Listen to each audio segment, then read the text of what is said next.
while the CIA was distinctive, it was not unique amongst Central Intelligence organizations. And so I guess my question is it too late for there to be a unique version of secret intelligence for America, or is it too late?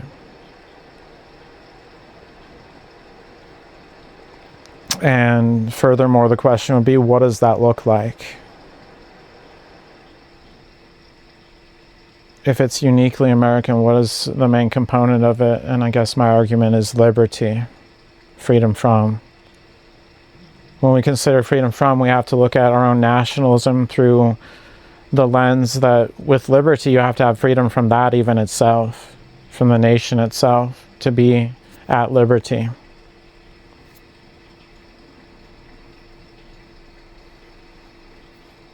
When we look at intelligence work, wouldn't it be the case that it has to have that predominant primary factor, liberty?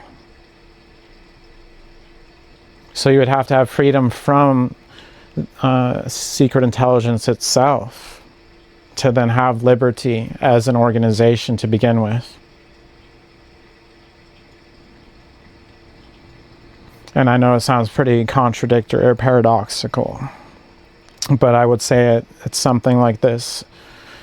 Secret intelligence's birthplace, where it was born, the imperial great game, as the author puts it so many times.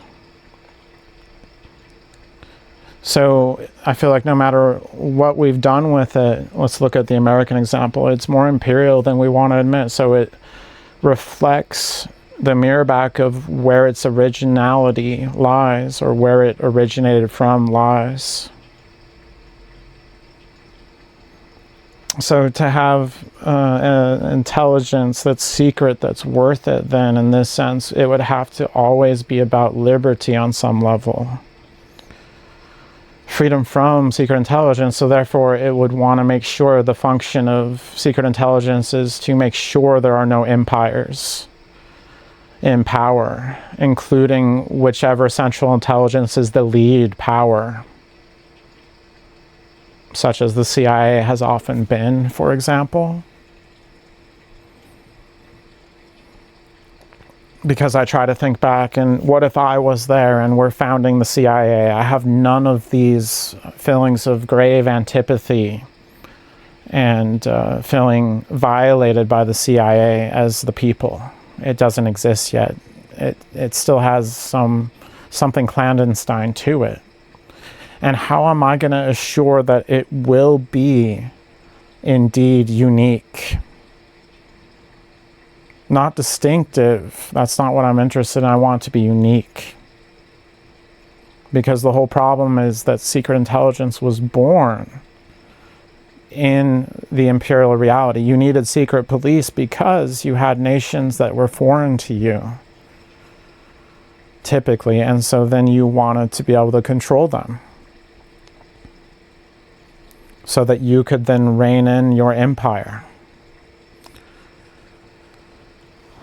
And perhaps another question, where has secret intelligence actually deviated from this and been successful? And again, what would it look like? It'd have to be something that is never imperial, that doesn't, at least not in all reality, right? Certainly, when I'm talking about the subject. So is it too late? And isn't that something of what it wouldn't that be the main component you would want, or even, I think need is the word that I would use here, need for a unique American secret intelligence, if you wanted to have it, needed to have it.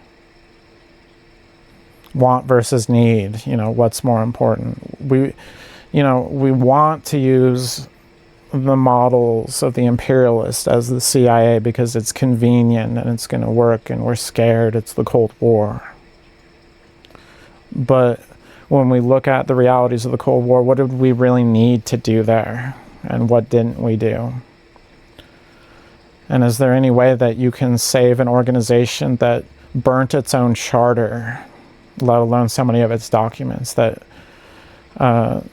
used its own powers of secret intelligence against the American people instead of in the world abroad. And when the CIA was first formed, many, if not most, of the people in it viewed it as just gathering intelligence. That was its function. Gather the secret intelligence, make sure the Joint Chiefs of Staff know what they need to know, and then it's up to them what they're going to do with it.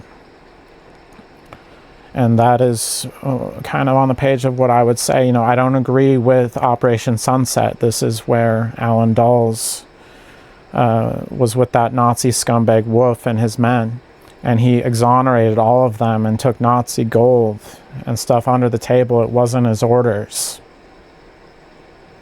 And the CIA wasn't even formed yet, by the way. So, in this envisionment, I would understand that I'm part of the OSS. I kind of have to do things sometimes, but ultimately, when it comes to something like Wolf and his men, I have to follow orders on some level. He would literally just not even report back. He would come up with some made-up story. He would utterly thumb his nose about it. And so that's the kind of result you get when you have a secret intelligence that then deviates from what it originally envisioned itself to be. We're just here to gather intelligence, and we can, give you some kind of, one and everything, some kind of statistical national estimate based on the Takent here. But as far as the human and everything else, it's your choice what you really want to do with that. Let me know. That was the feeling.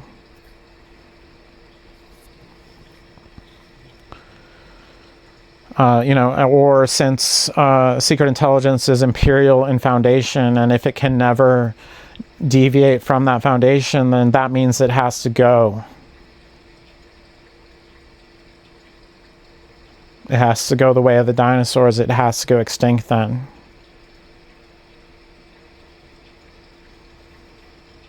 So either it's going to actually become something that is anti-imperialistic and actually does something like Luke Skywalker and the Rebels, or it's just going to be Darth Vader, and it's going to act the entire time like it is not Darth Vader, apparently. In all reality, I'm just taking the image of Darth Vader, the image of imperiality. It's just cast in the mirror. It looks this way. I wasn't at all imperial during the Cold War. No, not me as, the good CIA over here.